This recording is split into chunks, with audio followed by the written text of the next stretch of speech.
আসসালামু আলাইকুম এভরিওয়ান, কি অবস্থা সবার? আই হোপ সবাই ভালো আছেন, সুস্থ আছেন। আমরাও ভালো আছি আল্লাহর অশেষ রহমতে। নতুন আরও একটি ডেইলি লাইফস্টাইল ব্লগে আপনাদের সবাইকে ওয়েলকাম জানাচ্ছি। আই হোপ আজকের ভিডিওটাও আপনাদের কাছে ভালো লাগবে। তো আজকের ভিডিওটা আমি 2 দিনের ব্লগ একসাথে শেয়ার করছি। অফ ক্যামেরাতে ছেলের বেডরুমটা গুছিয়ে নিয়েছি, আর এই কয়েকদিন ধরে ছেলেটা রুমটাকে এমন এলোমেলো করে রাখে, মানে রুমের মধ্যে ঢুকলে আমার মাথাটা খারাপ হয়ে যায়। ওর একটা প্রজেক্টের কাজ চলছে, মানে স্কুলের একটা প্রজেক্ট বানাচ্ছে আর কি। তো সেটার জন্য মানে কালার পেন্সিল, তারপর মানে যা যা লাগে আর কি প্রজেক্ট বানাতে জিনিসপত্র সব কিছু এলোমেলো করে রাখে। আর কাগজ কাটাকাটির কথা আর কি বলবো, কাগজের ছড়াছড়ি বাসার মধ্যে। তো এই যে ককশিটটা এনেছে, এটার মধ্যে সে প্রজেক্ট বানাবে, আর কাগজ টাগজ কেটে একদম সারা রুমের অবস্থা খারাপ বানিয়ে ফেলে। তো ওর রুমটাকে একটু গুছিয়ে নিলাম, আর এই তো এদিকে এসে কাউন্টার টপের উপরে যে যে জিনিসগুলো ছিল সেগুলো একটু গুছিয়ে নিয়েছি। আর কিছু গ্লাস আছে যেগুলো একটু ওয়াশ করে রাখবো, তো সেটাই সরিয়ে আমি এখন সিঙ্ক এরিয়াতে নিয়ে গেলাম। তো সকালবেলা হচ্ছে 10টার দিকে আমাকে ভাইয়া ফোন করেছিল কিচেন হুড পরিষ্কার করার জন্য লোক পাঠাবে বলল। তো সে ভাইয়ারাও আসছে, মানে এসে পড়বে একটু পরেই। তো এই জন্য হাতের রান্নাঘরে যে টুকটাক কাজ ছিল সেগুলো আর কি করে ফেলছি, কারণ ভাইয়ারা প্রায় 1-1.5 ঘন্টা বা অনেকক্ষণই লাগতে পারে। যে পরিমাণ ময়লা হয়েছে আমার কাছে তো মনে হয় 2-3 ঘন্টার মধ্যেও পরিষ্কার করতে পারবে না। তারপরও তাদের কাছে তো অনেক ধরনের মেডিসিন থাকে যেগুলো দিয়ে খুব সহজে পরিষ্কার করে ফেলতে পারবে। টুকটাক যে কাজগুলো আছে, যেমন নাস্তার পরে কিছু প্লেট বাটি তারপর গ্লাসগুলো একটু ওয়াশ করে রাখছি। তো যাই হোক, ভিডিওটি যারা কন্টিনিউ করছেন তাদের কাছে ছোট্ট একটা রিকোয়েস্ট থাকবে, ভিডিওটি ভালো লাগলে প্লিজ একটা লাইক দিতে ভুলবেন না। আর যারা এখনও আমার চ্যানেলটিকে সাবস্ক্রাইব করেনি তাদের কাছে যদি আমার লাইফস্টাইল ব্লগগুলো ভালো লেগে থাকে তাহলে কিন্তু আমার চ্যানেলটিকে সাবস্ক্রাইব করে আমার পাশেই থেকে যেতে পারেন। তো এর মধ্যে কিন্তু ভাইয়ারা চলে আসছে, 2জন ভাইয়া এসেছে। তো তারা কিন্তু এসে অলরেডি কাজ শুরু করে দিয়েছে। আমি শুধু একটু গরম পানি করতে বলেছিল, সেটা করে দিয়েছি গ্যাসের চুলাতেই। আর তারপর তো তারাই তো কাজ করে নিচ্ছে। তো এখানে কিন্তু বেশ অনেকগুলো তেল, মানে এমন পরিমাণ তেল বের হয়েছে, আমি আপনাদের দেখাতে পারলে ভালো হতো, তবে তারা তো ফেলে দিয়েছে ওগুলো। আর এই যে এরকম করে কাগজের মধ্যে তেলগুলো বের করছিল। এই যে ভাইয়ার পাশে একটা কাগজে দেখতে পাচ্ছেন, তারপর যে ভাইয়াটা ওয়াশ করছিল নিচে বসে, তার পাশেও একটা কাগজ দেখবেন যে একদম মানে তেলে ভরা। দেখা যায় উপর থেকে মুছলেও কিন্তু ভিতরের যে একটা তেলের ভাব সেটা কিন্তু থেকে যায়। তো এই জন্য কিন্তু 1 বছর পর পর ডিপ ক্লিন করাটা একদম খুব জরুরি। তো যাই হোক, এবার তো আমার 1.5 বছর আর কি হয়ে গেছে, তারপরও ক্লিন করা হয়নি। তো এখন থেকে ভাবছি যে না, 1 বছর পর পরই ক্লিন করব। তো এই তো ভাইয়েরা চলে গিয়েছে, তারপরে কিন্তু আমি একটু দেখে নিচ্ছিলাম যে কেমন পরিষ্কার হয়েছে। তো দেখলাম ভালোই, তেল টেল যে ছিল সেরকম কোনো ভাব নেই, সব কিছুই ক্লিন। তবে ভাইয়েরা চালু করে মানে দেখাই দিতে পারে নাই, কারণ কারেন্ট ছিল না ভাইয়েরা যখন যায় তখন। তো ভাইয়া বলে গিয়েছে যদি অন করার পরে কোনো সমস্যা ফিল করেন তাহলে আমাকে ফোন দিয়েন। তো দেখলাম কারেন্ট আসার পরে যে না, সব কিছু ঠিকঠাক আছে, এই জন্য আর তাকে ফোন দেইনি। তো যাই হোক, এই তো এখন এটাকে এখন সেট করে দিলাম। আর তারা যেহেতু কাজ করেছে, কোনো একটা মেডিসিন মনে হয় ইউজ করেছে এর মধ্যে। তো আমার যে কিচেন স্টিকারটা আছে, এই স্টিকারটা দেখতে পাচ্ছেন কিছু কিছু জায়গায় একটু সাদা সাদা হয়ে গেছে, হয়তো বা মানে নষ্ট হয়ে গেছে আর কি কোনো মেডিসিন ইউজ করার কারণে। যাই হোক, যদি ভালো না লাগে দেখতে তাহলে উঠাই ফেলবো। তো ভাইয়ারা রান্নাঘরে কাজ করতে করতে বেশ অনেকটা সময়ই লাগিয়েছে, এই জন্য আম্মু হচ্ছে ভাইয়ারা যাওয়ার পরপরই রান্নাঘরটা একটু ক্লিন করে তারপরেই তো রান্না বসিয়ে দিয়েছে। তো এখানে ভাত, আর এক পাশে জলপাইয়ের আচার বানাবে আম্মু। তো জলপাই সিদ্ধ দিয়েছে বেশ অনেকগুলো, আর জলপাই সিদ্ধর সময় একটু লবণ আর হলুদ দিয়ে দিয়েছিল। তো এখানে বেশ কিছু ফল দেখতে পাচ্ছেন, তো এগুলো ড্রাইভার মাত্রই দিয়ে গেছে। তো আমি তাকে জিজ্ঞেস করলাম যে ফল কোথায় পেয়েছেন আপনি, কে পাঠাইছে? তো বলল যে স্যার পাঠিয়ে দিয়েছে। তো আপনাদের ভাইয়া কিন্তু ঢাকায় নেই, তারপরও কিন্তু সে বাচ্চাদের কথা চিন্তা করে, আমাদের কথা চিন্তা করে সে দূরে বসেই আমাদের জন্য ফল পাঠিয়ে দিয়েছে। তো এইসব বিষয়ে না আমার হাজবেন্ড মাশাল্লাহ খুবই কেয়ারিং, যে জানে যে আমি ফল কিনতে পারি না। আরও যদি বাসায় কয়েকদিন লেটে আসে বা 1 সপ্তাহ পর আসে, তখন দেখা যায় যে আমি কিনতে পারবো না বলে ফল কিনিও না অনেক সময়। সেই কারণে কিন্তু বাজারের মানে ড্রাইভারকে পাঠিয়ে বাজারের যে লোকের কাছ থেকে আমরা ফল কিনি, সেই ভাইয়াটাকে ধরাই দিছিল ফোনে ড্রাইভার। তো ও সব কিছু বলে দিয়েছে কোন কোন ফল দিবে, তো ওইভাবেই হচ্ছে লোকটা পাঠিয়ে দিয়েছে। তো এর পরপরই হচ্ছে আমি আপনাদের ভাইয়াকে কল দিলাম যে কি ব্যাপার, ফল কেন পাঠালা, আমি তো কিনেও আনতে পারতাম, বা তুমি যখন আসতা তখন নিয়ে আসতা। তো বলল যে তুমি কত বাজারে যে ফল কিনবা সেটা আমার জানা আছে, এই জন্যই আমি মানে পাঠিয়ে দিয়েছি। তো যাই হোক, এই নিয়ে বেশ কিছুক্ষণ হাসাহাসি করলাম। আর এখন হচ্ছে আদিয়ানকে গোসল করাবো। তো আদিয়ানের শাওয়ার জেলটা শেষ হয়ে গেছে, এটাই বের করে নিলাম। আর এই তো আম্মু আছে, আম্মুর আচার বানানো নিয়ে। সে কিন্তু মানে আচারটা একদম ভর্তা করে তারপর আর কি, এরকম আচার খেতে না খিচুড়ির সাথে বেশি ভালো লাগে, আবার আস্ত যে জলপাইয়ের আচারটা ওইটাও ভালো লাগে। তো এখানে দুই টাইপের আর কি আচার বানাবে, একটা একটু টক আর একটা হচ্ছে মিষ্টি। যদিও আমার ফ্রিজে আচার বানানো আছে, তারপর আম্মুকে বলেছিলাম যে এবার বানানোর দরকার নাই, তো আম্মু বলল থাক বানাই দিয়ে যাই। আর ফ্রেশ একদম আচার খেতে ভালোই লাগে, বছরের যখন নতুন জলপাই বের হয় তখন ওইটা দিয়ে আচার বানালে না খেতে ভাল লাগে। তো এই জন্য আম্মু বেশ অনেকগুলি আচার বানিয়েছে। তো এরপরে আমি একটু বাজারে গিয়েছিলাম, তো আপনাদের ভাইয়া তো এবার আসতে একটু লেট করেছিল, তো বাসায় একদমই মাছ ছিল না। আর মুরগি বাচ্চারা খেতে পারলেও আমার কাছে খুব একটা ভালো লাগে না এখন আর মাংস খেতে।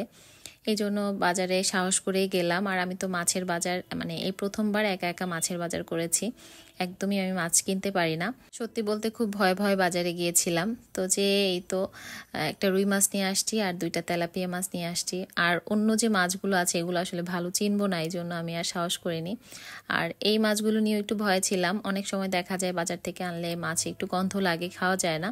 তো এটা একটা টেনশন কাজ করছিল যে আবারও গন্ধ টন্ধ আসে কিনা। যে মাছে গন্ধ একবার পাবো ওই মাছটা আর খাওয়া হবে না। তো যাই হোক, মেয়ের জন্য একটা খাসির কলিজা নিয়ে আসলাম, আমার বড় মেয়ের জন্য। আর এখানে রুই মাছ আর হচ্ছে তেলাপিয়া মাছ নিয়ে আসছি দুইটা। তো মাছগুলো পরিষ্কার করে তারপর বক্সে করে এখন ডিপ ফ্রিজে রেখে দিচ্ছি। আর কিছু সবজিও এনেছি। আমি আসলে সবজিগুলো ড্রাইভার বা আব্বুকে দিয়েও আনাতে পারি। তো আব্বুকে আনাতে দিলে দেখা যায় কি আব্বুকে একদম লিস্ট ধরে ধরে মানে সবজির নাম বলে বলে আনতে হয়, এই জন্য আর আব্বুকে পাঠাইনি। তো আমি ভাবলাম যে বাজারে গিয়ে যদি ফ্রেশ ফ্রেশ দেখি, চোখের সামনে যেটা পছন্দ হবে সেটাই আনা যাবে, এই জন্য আমি নিজেই গিয়েছিলাম বাজারে।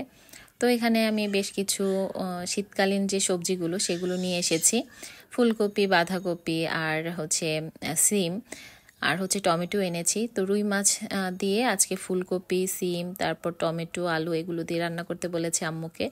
আম্মুর হাতের স্পেশাল একটা রান্না আর কি, এটা খুবই ভালো লাগে খেতে।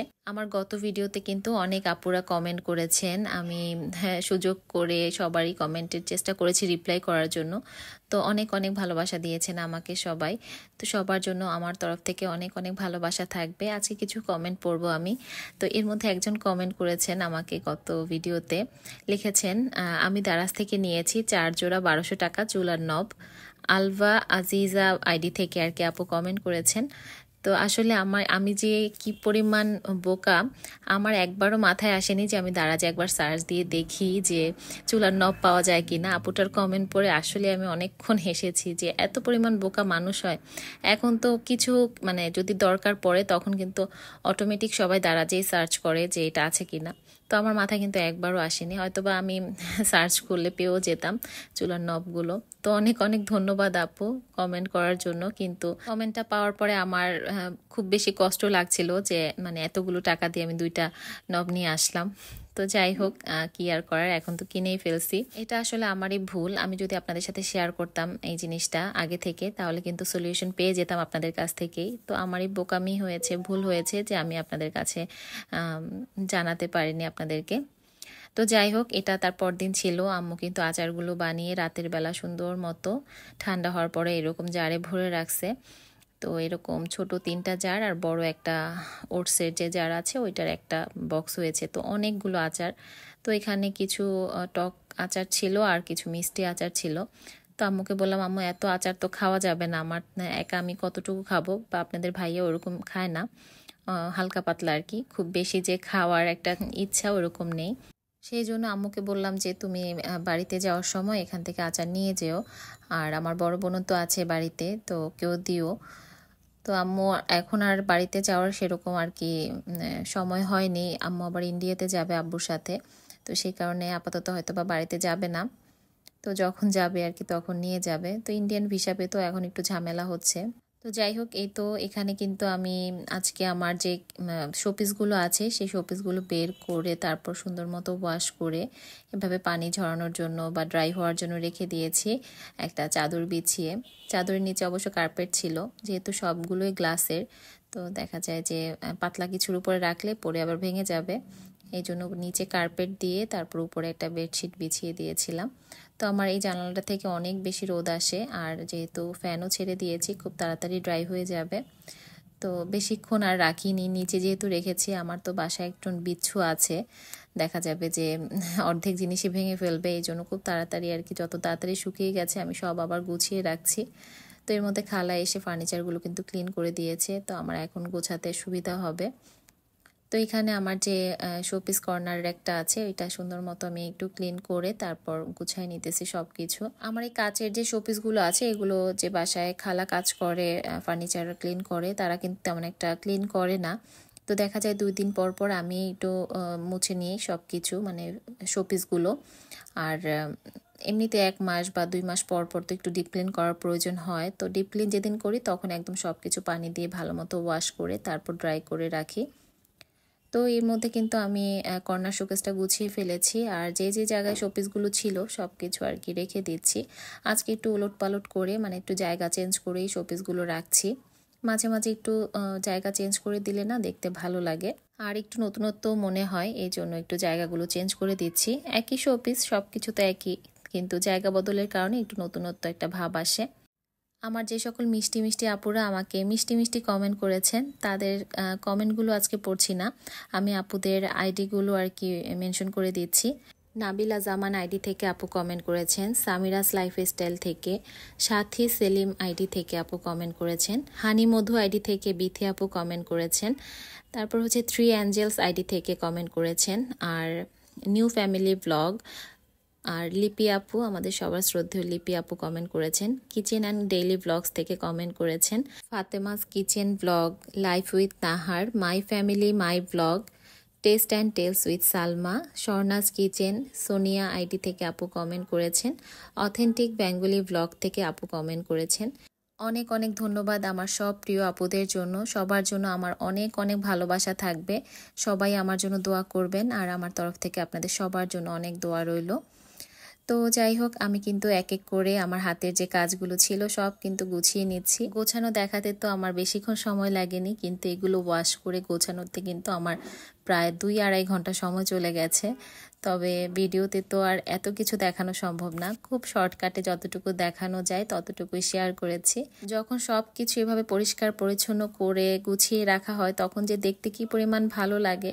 তো মনে হচ্ছিল সব কিছু একদম নতুন কিনে এনেছি, নতুন কিনে এনে সাজিয়ে নিয়েছি। তো খুবই ভালো লাগছিল আমার কর্নার শোকেসটা। তো এই তো আপনাদের সাথেও শেয়ার করছি, আশা করছি আপনাদের কাছেও ভালো লাগছে। তো এই তো যা যা ছিল কর্নার শোকেছি সেগুলোই রেখেছি, এখানে আলাদা করে আর কোনো কিছু অ্যাড করিনি। তো দূর থেকে একটু দেখিয়ে দিয়েছি, অনেক সময় অনেক আপুরাই কর্নার শোকেসটা ভালো মতো দেখাতে বলেন, সেই জন্য দেখিয়ে দিলাম। আর এই যে আমার যে বুকশেলফটা আছে সেটাও কিছু শোপিস দিয়ে সাজিয়ে নিয়েছি, আর কনসোল টেবিলের উপরেও যে রান্নাটা বিছিয়েছিলাম সেটাও সরিয়ে ফেলছি, আজকে ওয়াশে দিয়ে দিয়েছি আর কি, আর মানে একটু চেঞ্জ করে সব কিছু রেখেছি। আর এই তো এখানে টুকটাক যা জিনিসপত্র ছিল সেগুলো দিয়ে গুছিয়ে নিয়েছি। এখানে আমার বাচ্চাদের কোরআন শরীফ, তারপর সেপারা, এগুলো থাকে, যেহেতু ড্রয়িং রুমে বসে আরবি হুজুর পড়ায় ওদেরকে, তো এগুলো এইখানেই রাখি। সবকিছু গোছানোর পরে না আমার একদমই ভিডিও করা হয়নি যে সবকিছু গোছানোর পর কেমন লাগছিল। তো এই ক্লিপটুকু আমি বিকেলের দিকে নিয়েছিলাম, বাচ্চাদেরকে স্কুল থেকে এনে ওরা যখন ঘুমিয়ে গিয়েছিল তখন আর কি। আজকের ভিডিওটা এই পর্যন্তই ছিল। আই হোপ আপনাদের কাছে আজকের ভিডিওটা ভালো লেগেছে, অবশ্যই কিন্তু কমেন্ট করে জানাবেন। তো সবাই ভালো থাকবেন, আল্লাহ হাফেজ।